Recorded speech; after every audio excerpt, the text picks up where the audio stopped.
Nem o domo de ferro consegue parar tudo. As sirenes tocam. As explosões iluminam o céu. Tel Aviv, Rafa, cidades que antes pareciam intocáveis, agora estão sendo atingidas.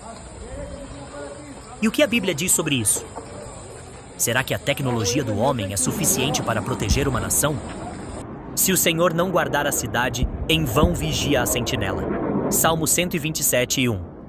O sistema de defesa pode falhar, as estratégias militares podem ser burladas, mas a proteção verdadeira vem só do alto.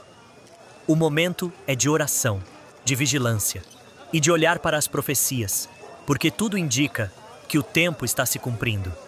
As profecias estão diante dos nossos olhos. O que mais ainda está por vir? Deixe seu comentário e se inscreva para receber mais vídeos. Até a próxima!